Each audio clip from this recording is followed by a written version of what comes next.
Hello and welcome to Empire Builders, the place for entrepreneurs, business owners and experts who want to build an epic empire. I'm Nick James and thanks for joining me here today. In this episode, I'm joined by Kevin Whelan from Wealth Builders. Kevin's got over 30 years of experience in business, in building wealth. He's got an amazing podcast that you should definitely check out called Wealth Builders. I happen to be on it recently. And in this episode, we're going to talk about all things wealth building and also how you can be more tax efficient. So Kevin, thanks so much for joining me today. Oh, it's a real pleasure. And thanks for attending the podcast, which is called Wealth Talk, just out of interest. So looking forward to sharing your wisdom more and more as we get to know each other. So thanks for the mutual invitation. Yeah, you're welcome. So yeah, go check out Wealth Talk and you might even want to check out my episode on there as well. So I know, Kevin, you talk about, I'm going to dive straight in and I'm sure we'll learn more about you and your background as we go. But I know that you talk about 4 recurring income streams. So what are, in your mind, the 4 recurring income streams that business owners, that people like us can take advantage of?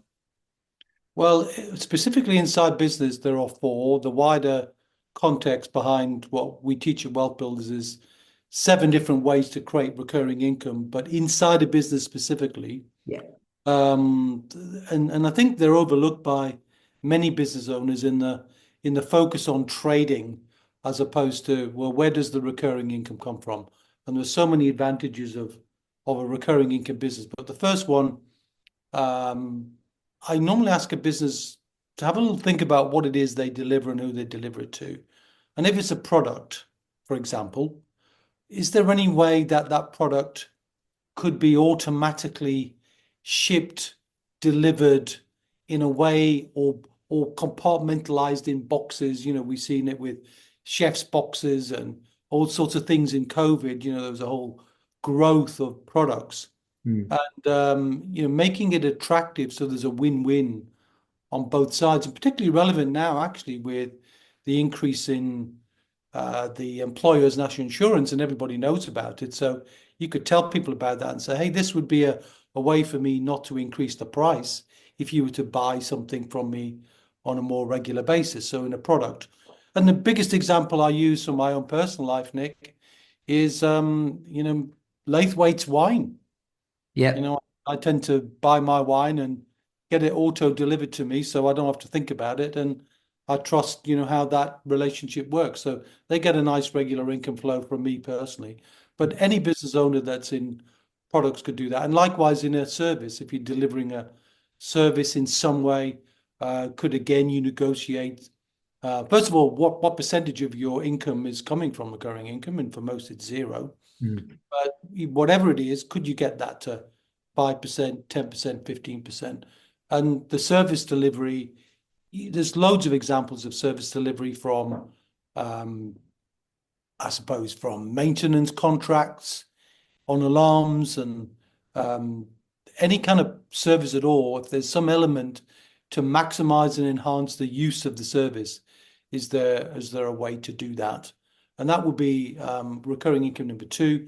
The third one would be memberships and subscriptions. So how do you provide value over time where you're asking the other side to trust you to deliver over that longer term through a subscription, through the loyalty, which we have in Wealth Builders. And I prefer that kind of model because it means you're always in tune to providing the best value you can to the other side. And you get a regular chance to get feedback to make sure that you continue to deliver that. And in the wealth building space, we only want to get paid if people are building wealth, not because of what we know, but if they get a result. So that's memberships and subscriptions. And then the fourth, which is an unusual one, needs a little bit of explanation. I call it the gateway. So what's the gateway? Well, in a world where, there's a deluge of information, it's coming at us from left, right, and center, all points on the compass. Could you be a curator of great information where you've chosen an audience and you know exactly what it is they're searching for by either looking at what you do, what do they do before you, what do they need to enhance that result during their time with you, and what do they buy after you, and see, can you combine in a horizontal way and ethically combine that by partnerships and relationships, or even just not even having a product or a service at all, just delivering some kind of curation. So creativity comes from individually, collaborative, but also in the curation from other people. And the best example I could give on that one is probably Martin Lewis. Money saving expert, doesn't provide a service of any kind, doesn't provide a product of any kind, just simply provides a gateway through which, if you go through it, you pay a small toll. And that toll is every time you buy something, he gets an affiliate income. So, and he knows what people are looking for. They're looking to save money on something. Mm. And, is there some version of that? Is there some horizontal integration you could look at in your business where that other people need other things on the journey? And I think they're the four different ways that I see business owners could build more recurring income in their life. Yeah, nice. For me personally, because whenever I'm interviewing people on the podcast, I'm doing it through my own lens and going, what can I learn? And as I look at those four, I think our main recurring income stream in our core business is subscription membership. Yeah. And I think the gateway one we do a little bit, and I could definitely do more. Could definitely do more of that. So I really like that. You said there's four income streams, recurring income streams for businesses, but you Yeah. said there's seven all told. So a lot of our audience, a lot of people that listen to this are, of course, business owners, but they may well Yeah. be interested in building wealth outside of their current core business. So what I'm fascinated, I need to know what the other three are. You can't leave me hanging. Well, that was only one. That's a Right. subset of business, right? So there's six more. Right. Um, So we could be here a long time. Why don't you it just could be here. Why don't I do the entrepreneurial ones? I'll yeah. do three really quickly because most people have got them, but they're underperforming massively. What I call the latent assets.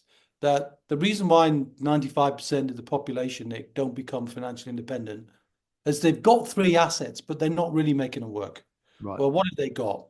They got a home they live in, which could turn into an income stream if they wanted, but generally doesn't. Yeah. They've got a pension that they keep from a workplace or from an employer or from wherever, and they don't really make that work because they defer it till they're old and grey, so it doesn't give them an income stream today. And they've got investments which they normally stick in ISAs and things like that or cash, but it's not really generating an income flow, it's more a safety net. Yeah. Now you can turn those into income, recurring income, but we won't go there. But the other four, which I've already dealt with one, which is business, which is creating recurring income from business, but the other ones outside of that are property. Yeah. So building a portfolio of property of all different shapes and sizes, and there are probably 20 strategies inside property. We've just done business, intellectual property. So creating value by repackaging, repurposing, and redistributing what you know and how you know it, and that sometimes the curation can help that process. And then joint ventures and collaborations, as I mentioned earlier on. The real power of wealth comes from creativity, and creativity can only really come when you're willing to leverage your time and other people's time, your skill, other people's skill. It's kind of like a who, not how mindset Yeah. where you begin to look at how other people can accelerate you. And in those four, I call these wealth building things pillars. And you can see the logo I use is 7 pillars, 7 different ways to diversify and create multiple streams of recurring income. And if you can do that, you're building yourself a financial fortress. You're building yourself a place of being financially bulletproof, where whatever happens with budgets, whatever happens with the stock market, you're never devastated. You're mildly inconvenienced, but rock solid because you've got so many streams of recurring income. Not that you need 7, but by understanding all 7, you could start to begin to create a plan for what best works for you.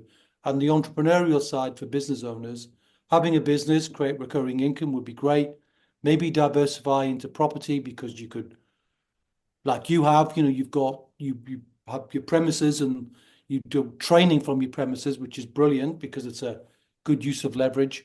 And I think you're using all the other pillars anyway, but it's a useful frame of reference to say, here are the seven and the only seven. It'd be interesting to challenge you, Nick, because, I respect your views and opinions. I've tried for years to get number eight, to find the eighth pillar, like the eighth wonder of the world.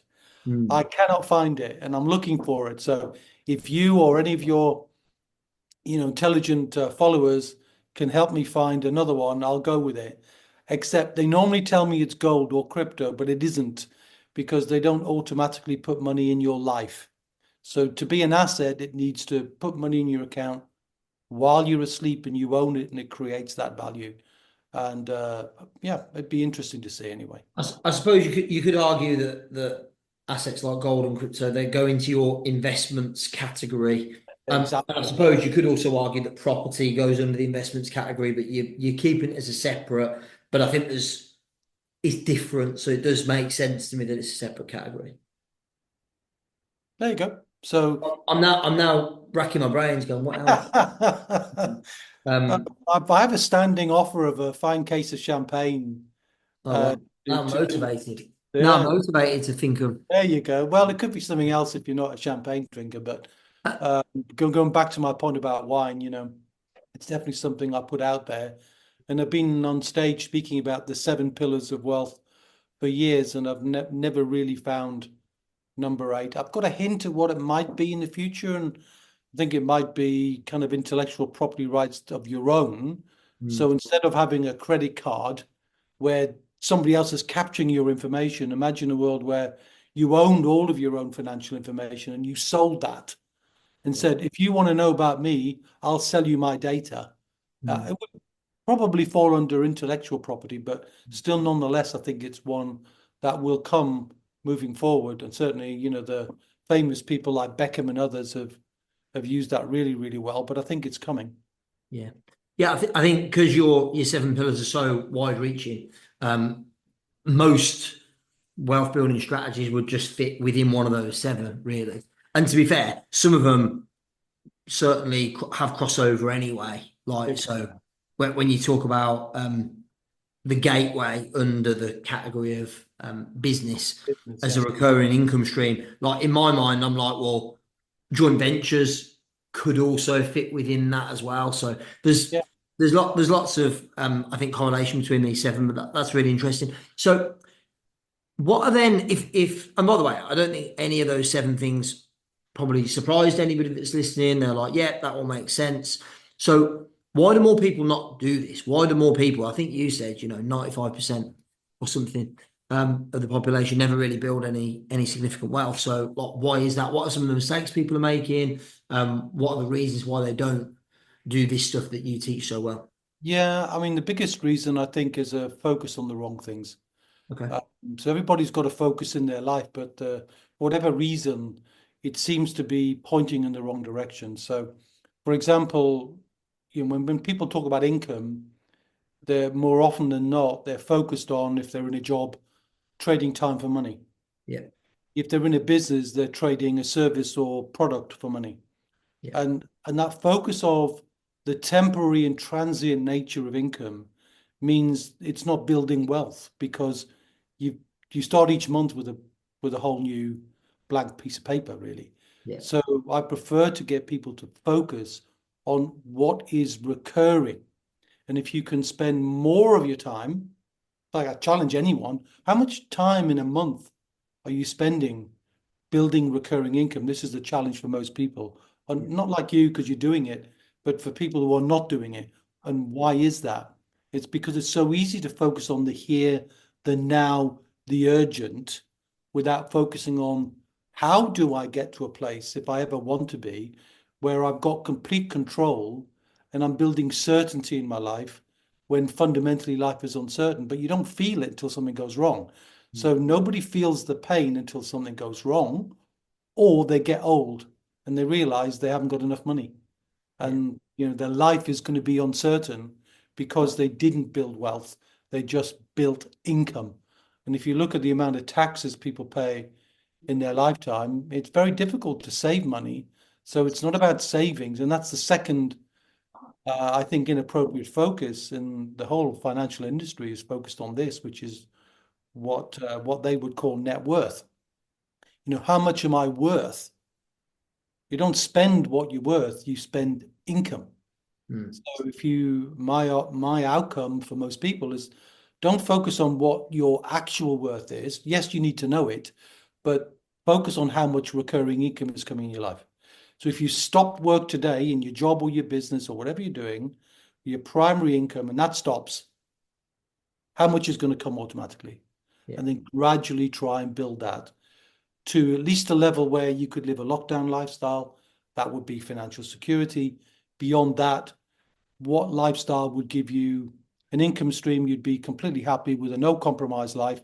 You'd be set for life. Whatever that figure is, that's your figure, that's financial independence. And then how much do you need combining that together with your net worth to leave the best possible legacy to the next generation? And that's simply what I call financial legacy. So how do you think about those three stages of security, independence, and legacy? Because we're about to make a big transition in the world between the older generation, the baby boomers like me, transitioning to the next generation are going to be poorer.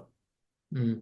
The one before, for the first time certainly in the UK and the US in history, and our children are living to 100 years of age, and they've got no wherewithal to be able to support themselves in a longer lived life. Mm. So these skills of focus, and that's why I love being around other people who are equally thinking about creative ways to build wealth, because then you're helping to give distinctions and differences and shortcuts and speed ups in a way that just accelerate that journey, which is, I'm pleased and proud to be in that space, and happy to connect with others who are likewise committed to it. Yeah. Question I've got for you, Kevin, is when you think about, like, most of my audience, most people listening to this are going to be business owners. Yeah. And by the way, your deep dive on the four different recurring income streams within business will really helpful for them. But let's say, hypothetically, somebody's listening to this, their sole income source is their business. Yeah. You've mentioned there's six other income streams. Where do they start? Like, how do you decide which one you put your time and attention into? Yeah, okay.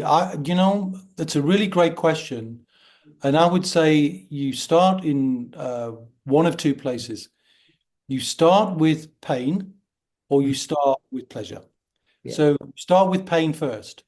If you've got a business and you're paying corporation tax, do you love it? Do you love paying that tax?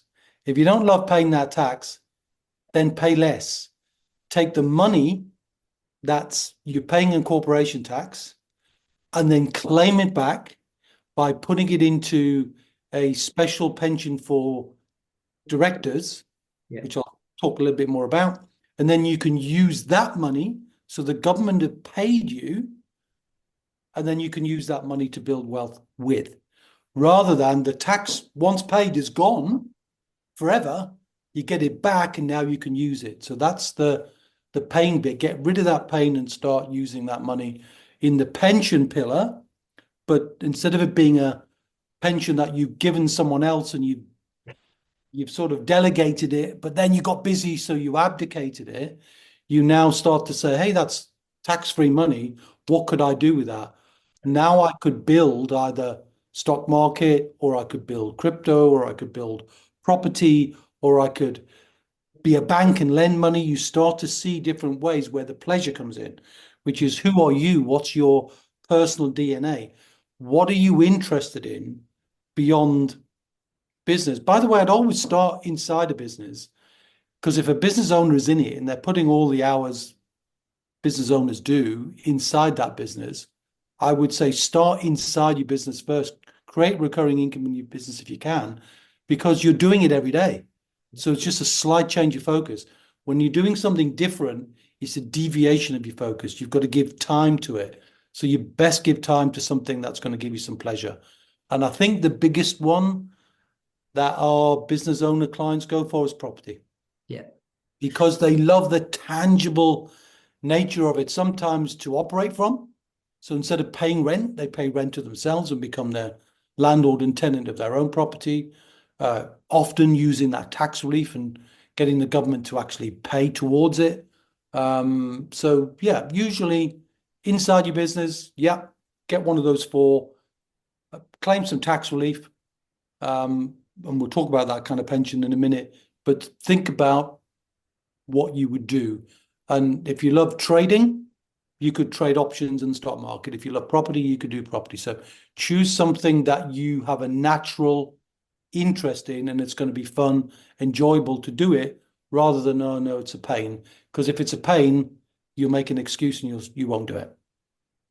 Yeah, I think that's really smart to start off with. Like what I took from that is if you're a business owner, start with how can you create more recurring income in your business because that's where you're putting your time and energy anyway.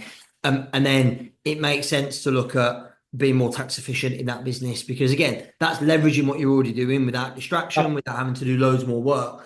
It's just making essentially by reducing your tax and keeping more of that money, you're not creating more work for yourself. You're just getting paid more for the work you're already doing.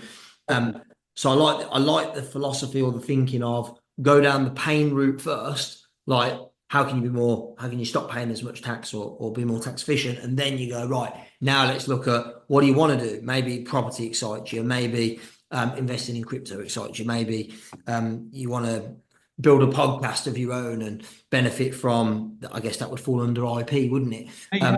If it's something that you really love doing. But I like the idea of focusing on essentially plug the leaky holes in the bucket before you start trying to find new buckets.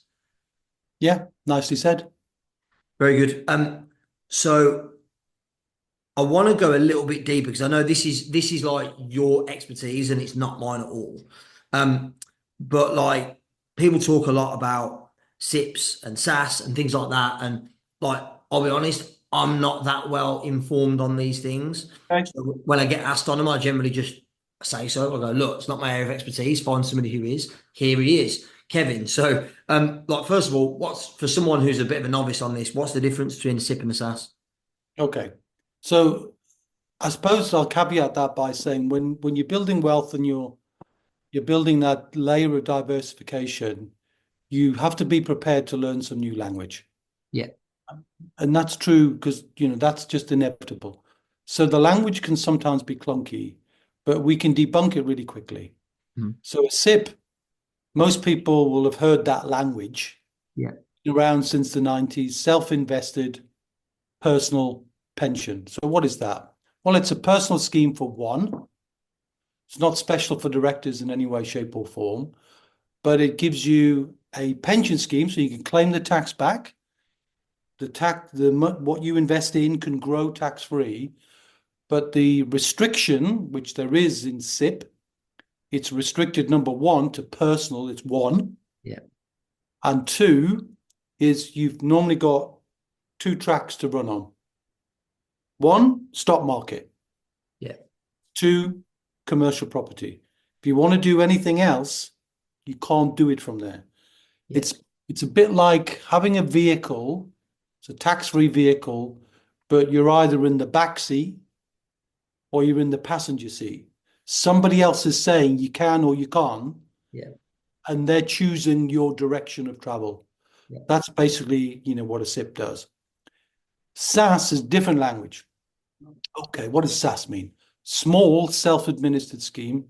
I call it a director's pension, but but the technical definition since 1973, small self-administered scheme. Well, what does that mean?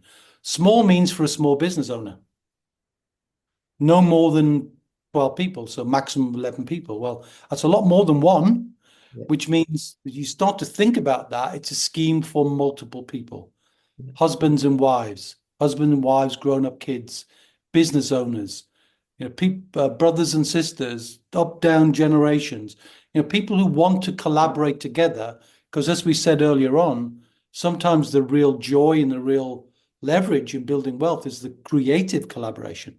Mhm. You love to do this, she loves to do that, or vice versa. So you can get to collaborate your money. You also get to pool your money. So it's a small scheme. So you create it for your business and your family. And self-administered means self-directed. Yep. So you get to choose. So you're now in the driving seat. The key word I would use with SaaS is control. If you want to control your money and be in complete control, then a SaaS will do it for you. It's like a trust fund. It's a tax-free trust fund, looks like a business, shapes like a business. You've got to create it like a business. You've got like trustees, which are the same as directors, and you are in control. Now, you don't have to be an expert. You just have to decide, well, where do you want to spend your money? And the way I get people to think about that is, let's say, you meet a business owner or a couple of business owners, say, and they've got a couple of 100,000 each they've accumulated over time. And go, okay, if you had it in the SIP and it was in the stock market, is that thrilling you? No, I'm not thrilled with that. There is a recurring income going on here, Yeah. but it's a recurring income that's been paid out. Mm. It's being paid out to the institutions because they get a percentage of your money. If you want to stop that, put 200 together plus 200, you now got 400. You can now decide what you want to do. So you don't have to be a pension expert. It's like, what would you do with the money?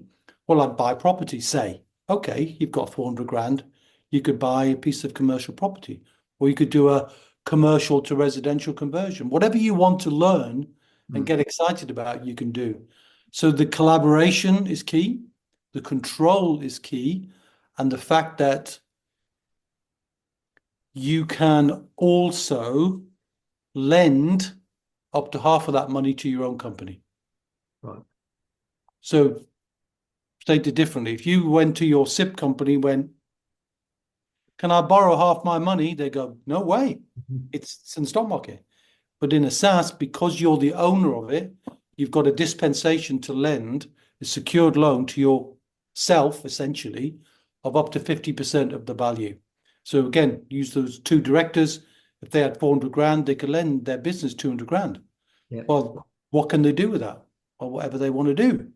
If they want to lend money to the company to support it, to grow it, to build other assets, they can do that. So the real power of the concept of SaaS is ownership, control, and in the end, because it is a family asset, you can invite your children in when they're 18 as well. So back to that point about legacy, I mentioned earlier on, security, independence, legacy, you can then start to teach your children inside a trust fund, which means it's not just better for them, but it's also better for inheritance tax if we get to talk about inheritance tax in any way.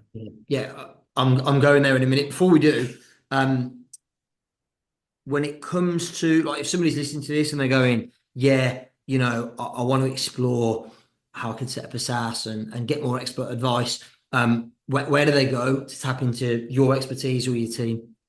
Okay, well, thanks for asking the question. And we are the only independent SaaS broker in the UK. I mean, we know SaaSes inside and out. So we're an educator, a guide, a broker. And we're wealthbuilders.co.uk Yeah. is the website. But because we know SaaS is a tricky concept, it's not easy. You're not going to get it in half an hour for sure. So we've created videos for people who like to watch, uh, books if people want to read, podcasts if they want to listen. So however business owners like to receive information, and so many of them are dyslexic, they hate reading, so that's why we've created listen and watch or read if you want to in any format. So we could put a link to give information to people if they want it, Nick. No problem at all. So they can get a little bit deeper, but without getting too deep. So they think, oh, crumbs, I've got to somehow learn to be something else. You don't.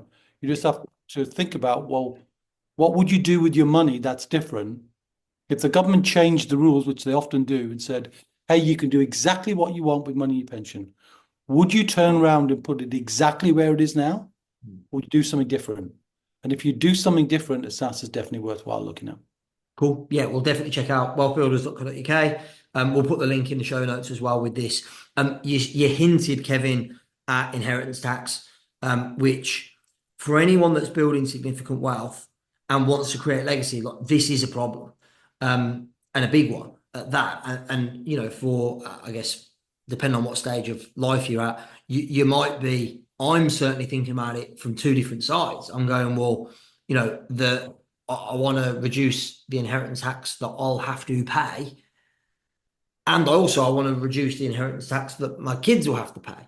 So, Right. like, what are your thoughts on this, and how can we minimize that tax? How can we maximize the amount of wealth that we retain and keep in our families? Well, you make a very powerful distinction there, which is we've got to maximize, we've got to keep. Yeah, So the key thing for me then is because inheritance tax is largely a voluntary tax, it's a tax that you can mitigate significantly with enough time, yeah, but it's what you keep that counts. So I don't have a problem with any taxes as long as the net, what you get afterwards means you're wealthier. yeah, That's fine. How does it work as far as, well, we'll come on to the older generation, for you receiving, but it is all about planning. But one of the things that's certainly interesting and a big change that came in the budget that we just had was for the first time in history, pensions are going to be treated as part of the inheritance tax calculation. yeah. So if you build up a pension fund, historically it was always inheritance tax free. Now it isn't. It's Mm, going to be added. So what can you do about that? Well, one of the things you can do is be aware that if you create a family trust fund through a SAS, for example, you've got the power to be able to earmark assets, which means you could, as the older person in the SAS, uh, take lower performing assets and give the higher performing assets to the next generation. So yeah, you're cascading money yeah, and you're building money in their pot, not necessarily your pot. Now, it takes time, it takes some skill, and it takes some guidance, but nonetheless, you can do that. But the real skill in inheritance tax planning is being aware of really all the different potential ways that you can wrap things up in bubble wrap in trusts, really, to be able to allocate them in a place where you've got enough solid ownership for yourself. You've got your, that's why I like to focus on income. If you've got somebody who's really got a regular income that's just absolutely unimpeachable, they want 10 grand a month and it's coming in, coming in, coming in, coming in, then the assets they've got, they can gradually start to move away because their income is secure. yeah, If all you do is build value and then you don't know how to convert that value into income, you're always going to be uncertain yeah. if you're going to be secure for yourself. And like any journey, you secure your own oxygen mask first. So, my focus for most people is to get their level of income up because a little known tax trick for inheritance tax is gifts made out of income. Yeah. If you've got a regular income and you can demonstrate what you need from that income is a certain level, and you give away the surplus, you can do that without any inheritance tax charge at all and without any 7 year. Most people heard that if you give a gift, you've got to live 7 years. You don't need to do that because it's called a gift out of normal expenditure. Basically, gift out of income. So with my clients, we get their income level up from recurring income. Once they've established that, anything surplus they can afford to give away, and they can do so without fear of compromise of their own lifestyle. And then the inheritance tax bill gradually starts to diminish over time. What are the limitations on that? Because I haven't heard about that before. Obviously, I know there are limitations. You can gift a certain amount each year, and But there's no limit to that. so you just have to show this is what I need, this is what I'm earning, so I'm going to gift this bit. You're allowed to do that, no limit, and No limit. no And 7 year rule. to be honest, it's all about documentation, Nick. Yeah, yeah, You get your documents in order, you're good to go. And that's when it comes to inheritance tax, in fact, comes to any HMRC related activity, the key skill is documentation. yeah. It's the same with the earmarking. When you do the earmarking inside SAS, you Mhm. just got to keep outstandingly clear records. And if you can do that, you've got no fear. But if you do it wrong, or you do it sort of lazily, if you like, as people just don't want to do the record keeping if their pleasure is all about grow, grow, grow, and they don't like the record keeping, but somebody has to do it. Yeah. And that's where administrators, good administrators come in. And SaaS is you build it, and an administrator technically is called a SaaS administrator, does the bookkeeping, the paperwork. And what's great about that is they don't charge percentages of funds. It's like a fixed fee every year. So 1,000, 1,500 quid. So as your pension pot grows, the costs diminish over time as well. So again, you keep more money. So everything I do is about keep more, build more, keep more. Just don't give it away just because you get a bit lazy and you go, ah, well, they can have it. But especially when people get older and their risk level goes down, Yeah. you get a situation where you could have an older person getting to reduce their risk in their conventional pension. They're paying on average 2%.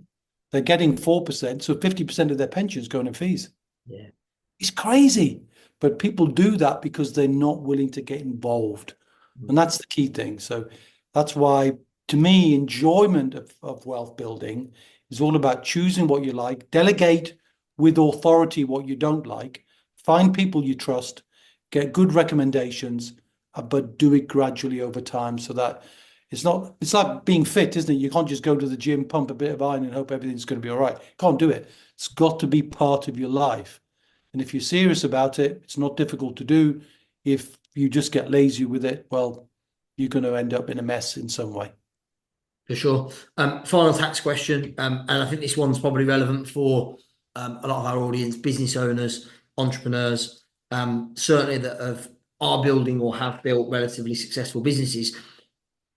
The tax that I think could possibly have the biggest impact on them, on us, is capital gains. Like when we exit, when we sell our business or any asset really. Like what are some of your tips, tricks, best advice for people if they're selling a business? Yeah, that's a good one. And of course, we've got to say two things up front. One is it's been completely pernicious of the government to chip away at what was entrepreneurs relief. Like the sound of that, entrepreneurs relief, it did what it said on the tin. It gave relief to people who were taking risks, and I'm proud to work with entrepreneurs. I love entrepreneurs. They cut that from 10 million to 1 million. Yeah.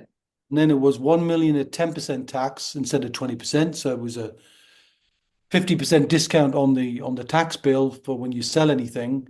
But now that's going up to 14% and then 18%. So you sell your business, it's tough enough anyway to sell a business. You're just going to pay more and more tax. What do you do about that? Well, I think the first thing is to recognize that if you're going to sell your business, you want to sell a business with a high level of recurring income because it's worth 7, 8 times more. Yeah. Just because of the recurring income factor. So you're going to keep more anyway if you have a much more valuable business, because only, when the £1 million tax relief was in, the amount of business owners, because I did some research for a speech I did on stage to 2,000 business owners, Nick, and the number of business owners who sold for more than 1 million in the UK per year is 5,000. Mm. And with 5 million business owners, that's like 0.1%. Yeah. And there's this mismatch between what people think their business is worth and what it's really worth. Always. And so getting clarity on your numbers is really going to help. Getting recurring income is going to help the value. But when it comes to the tax side of things, you either have to negotiate the deal. So in other words, your business is so much more valuable. You tell people that this is the extra tax I'm going to pay, so I need you to pay me more to minimize that. Or you're just really focusing on as many different ways as possible to how could you get the value for your business without having to sell it? Well, one of those ways that I think will get increasing focus is employee ownership trusts or EOTs. Mm-hmm. So with an employee ownership trust, you're doing the same as you would get if you sold a business, which is you're getting a value for it. But with an EOT, because it's transferred into a trust fund, right? That trust fund is owned by the staff. If you think about John Lewis, that kind of style, then you get to agree the price. You don't have to negotiate it. You get to agree it. And as the owner of the business, you pay zero capital gains. Wow.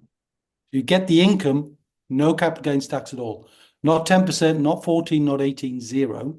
And in addition, the employees can claim a £3,600 a year tax-free income so that they benefit from participating in the trust.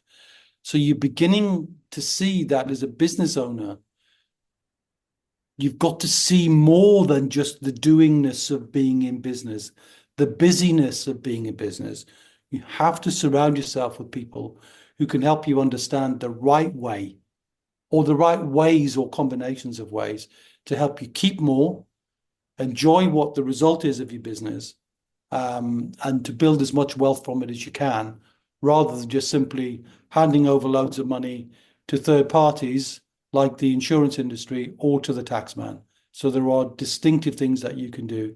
And I love sharing that with business owners because more often than not, their brain fries a bit. Yeah. But when they take time and they get their accountant involved, these things are genuine solutions that can help save a lot of tax and keep a lot more wealth in the family's name. Amazing. Kevin, it's been so good. And what I've loved about this is you've gone really detailed, like really into like I'd not heard of employee ownership trusts, for example. I'm like, oh, that's really interesting to me. You know, a lot of things here you've gone really deep on. So obviously people can they can follow you and they can subscribe to the Wealth Talk podcast where they can learn a lot more about what it is you do. They can go to wealthbuilders.co.uk and again find out more there. And I think they can book a discovery call or something if they want to if they want to have a conversation with you or one of your team about Yeah, what absolutely. and get some strategic advice and support there. So yeah, again, if this episode's resonated with you, I'd recommend that you do that. Get yourself over to wealthbuilders.co.uk, subscribe, listen to Wealth Talk podcast. I apologise, I got the name wrong earlier. I got my Wealth Builders and my Wealth Talk mixed up. So Wealth Talk podcast. And yeah, thank you, Kevin. Really appreciate you coming on and being so generous with your time and with your knowledge. Yeah, looking forward to spending more time with you as we collaborate and we partner. Well, likewise, and I love what you share too. So I'm sure we'll find some more reasons to share more information to help more people create, build, and keep more of their wealth.